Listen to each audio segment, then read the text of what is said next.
Magandang umaga mga kapatid. Hayaan ko kayong dalhin sa pagninilay sa Ebanghelyo ngayong araw to. Itinuturo sa Ebanghelyo na ang buhay ay isang misyon. Narinig natin na ang 72 ay hinayo ni Kristo upang magmisyon. Tayong lahat ay ipinanganak sa mundo dahil tayo ay may misyon. We are not for ourselves, but for others. Tayo ay hindi nabubuhay para lang sa ating sarili. We live because we have to share with others. Hindi tayo namumuhay para maging makasarili. No man is an island. Kailangan natin magtulungan sa pamilya, sa trabaho, at saan mang komunidad tayo nabibilang. But our tendency is to become selfish, na akala natin ang lahat ng mga bagay na meron tayo ay walang hangganan. Tayo rin ay mamamatay, at lahat ng ito ay iiwanan natin sa mundong ito.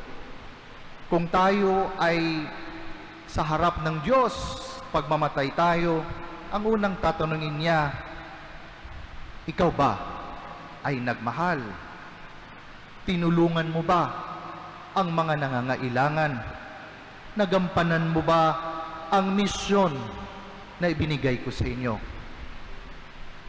Pangalawa, ang pagtitiwala sa propidensya ng Diyos ay nagdadala ng tunay na kalayaan.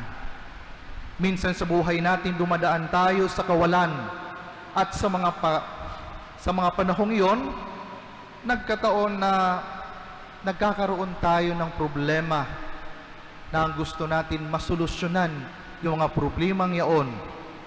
Gumagawa tayo ng paraan para mabuhay at masolusyonan ang mga problemang yon.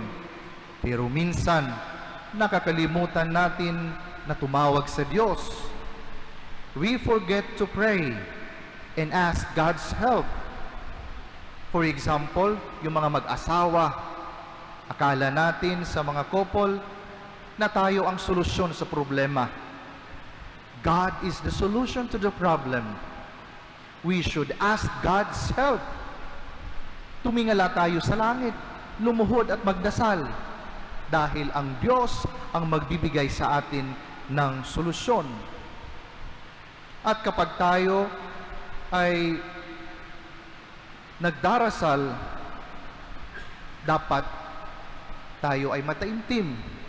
Minsan nagdadasal lang tayo dahil tayo may problema. Kaya ang tinatawag na magdasal ng tuloy-tuloy. Be consistent in our prayers.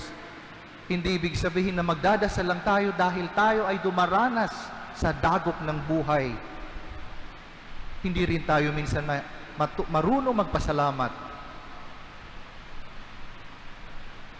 For example, kapag tayo nahihirapan at wala tayong pagkain sa bahay, minsan nagbibigay ang Diyos ng providensya sa pamamagitan ng ating mga kapitbahay. Minsan nagpapadala ng pagkain, minsan nagpapadala ng pera. Dahil alam ng Diyos na sa mga panahong iyon, tayo ay nangangailangan. Huwag tayo maging bulag na sa lahat ng ating buhay, nariyan ng Diyos. Kahit sa kahirapan, yun nga lang minsan hindi natin tinutulungan ang ating sarili. God already provided us, pero binabaliwala natin at inaabuso natin. We sometimes abuse the providence of God. Ang providensya niya ay may hangganan. Minsan binibigay sa atin, pero minsan tayo'y nagbubulag-bulagan. Hinahamon tayong mamuhay ng simple, maglingkod na may kababaang loob. Ang problema, sometimes we have too much problems, but sometimes we focused on that problem. We have nothing. We can do nothing. And we are nothing without God. We need God's help every minute. every seconds. Tayo ay binigyan ng pagkakataon na gamitin ang mga probidensyang ito. Iyon ay hindi para sa atin. Iyon ay para sa iba at hindi lang para sa pansarili natin. Because we live not for ourselves, but for others. Lastly, yung pangatlo, ang misyon na binigay ni Kristo sa kanyang mga alagad ay magbigay ng kapayapaan at pagalingin ang mga may sakit. Pero minsan, tayo ang ugat at simula ng kaguluhan. We are the source of division in our family, in our communities, instead of peace and reconciliation. Hindi lang kapayapaan, nakita din natin ang pagpapagaling ng mga nagmisyon. Napalayas nila ang mga demonyo. Sa panahon ngayon, naniniwala pa ba kayo sa mga demonyo? Tingnan nyo ang iyong mga katabi. Sa panahon ngayon, the devil succeed in forgetting that they exist. Dahil dyan, hindi na rin natin nakikita na may kasalanan. Demons are real and they can also cause disease. They can harm us. Ang tawag nun, demonic harassment. Minsan may mga sakit tayong pabalik-balik na hindi nagagamot ng mga doktor.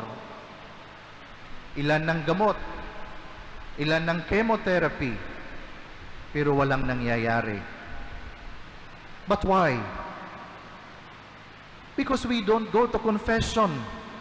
We don't go to anointing of the sick. The church gives this sacrament of healing. Go to your priests and let them pray over you. All priests are healers because they are ordained. They were anointed. They were sent. Christ's ministry in the gospel is not just to call sinners to repentance, but to heal even those who are possessed. Use the sacramentals.